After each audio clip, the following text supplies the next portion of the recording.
on, put a feet more around the music, come on, come on, come on, come on, come on.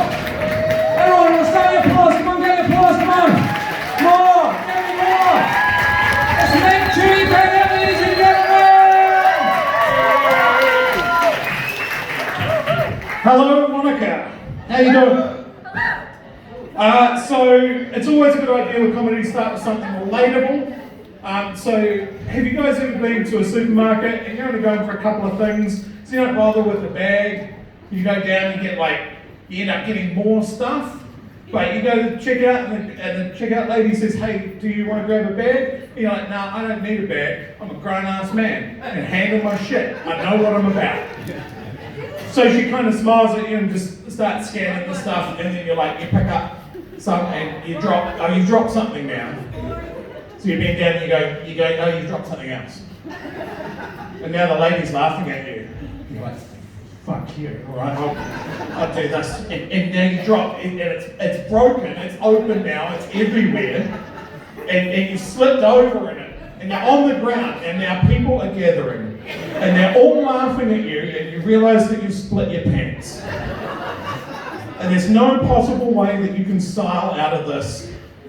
So you look up at the lady, and you go, can you please call my wife? Tell her it's happened again. So that's what 2020's been like. It's been fucking shithouse. So we're in the middle of a global pandemic. Does anyone remember, just cast your mind back, way back, to when the worst thing that we all had to deal with, it was a global problem. All of Australia was on fire and the koalas were dying. Simple times, right? Happy memories. So I don't spiral into a depressive episode and take you all with me. I'm going to tell you a little bit about myself. As you can tell, I'm going for a kind of lumber sexual thing.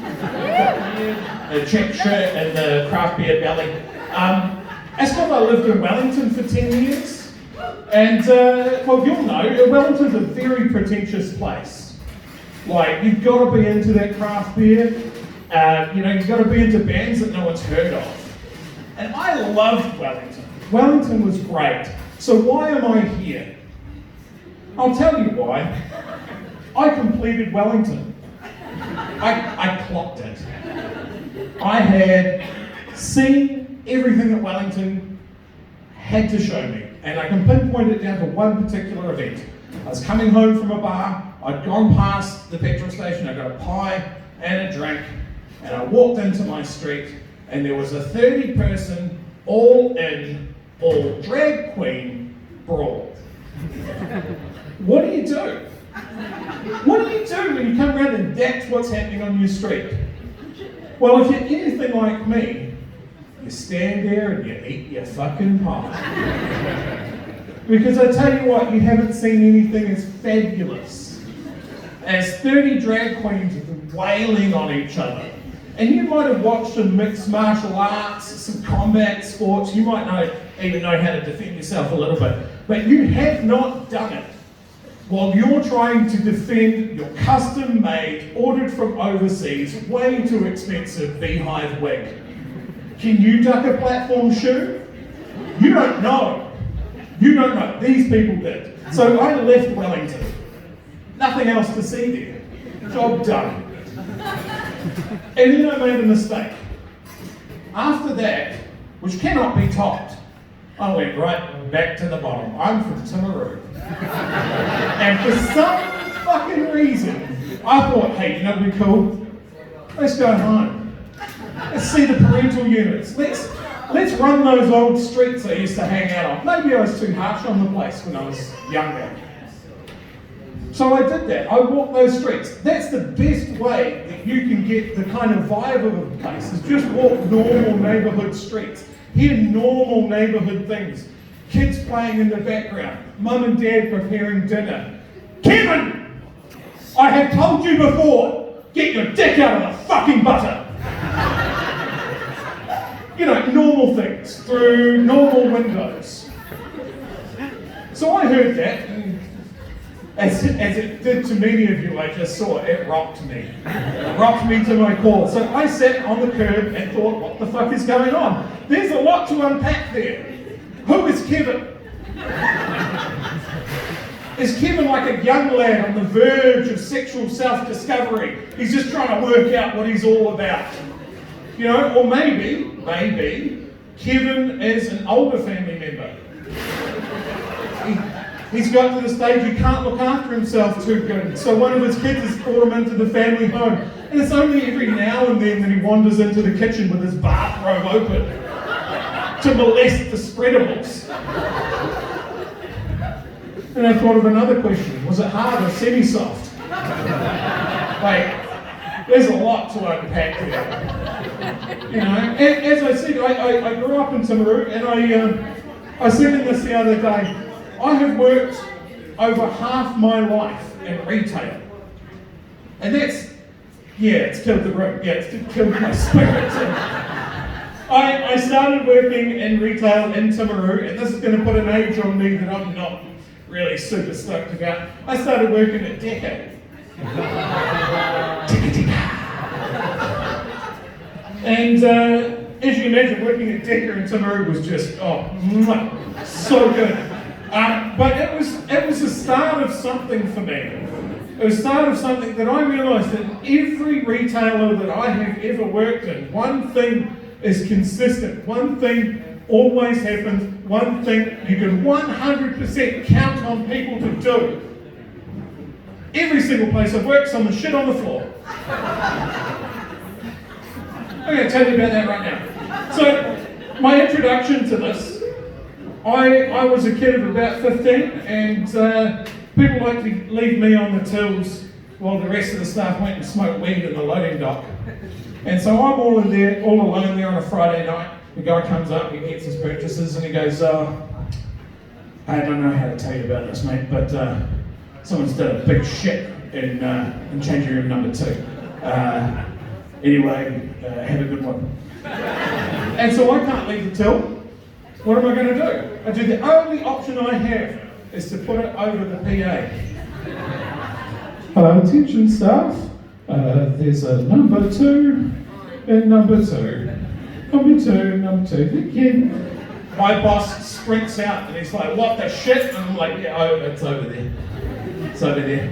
After that, I gave myself a slight upgrade. I realised that red's my colour, started working at the warehouse. This is still in Timaru, so it's still a very low bar.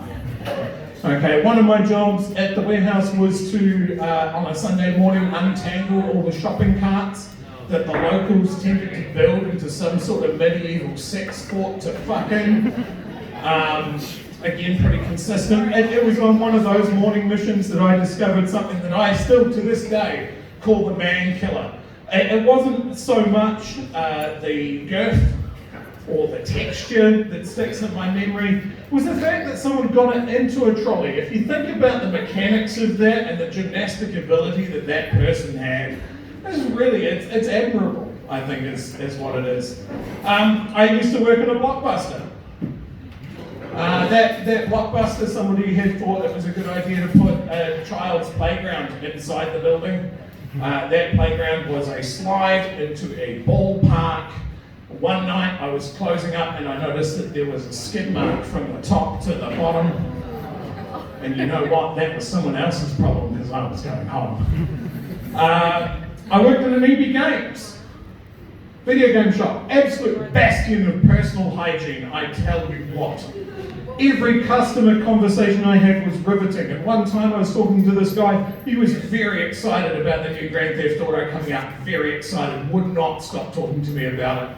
The whole time, his child is tugging on his pant leg, going, Daddy, I've got a sore tummy, I need to go to the toilet. And I'm like, it's cool, man, we can have this conversation another time. Your child obviously needs to go to the bathroom. And he's like, nah, he's cool. Anyway, I love shooting hookers.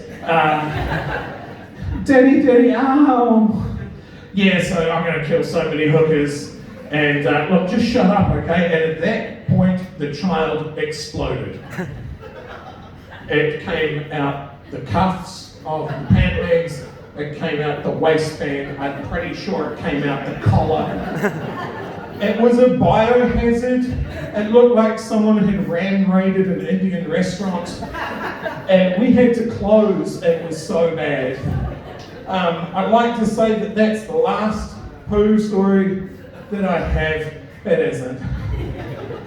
I work in a tech shop now, and I thought, maybe we're past that.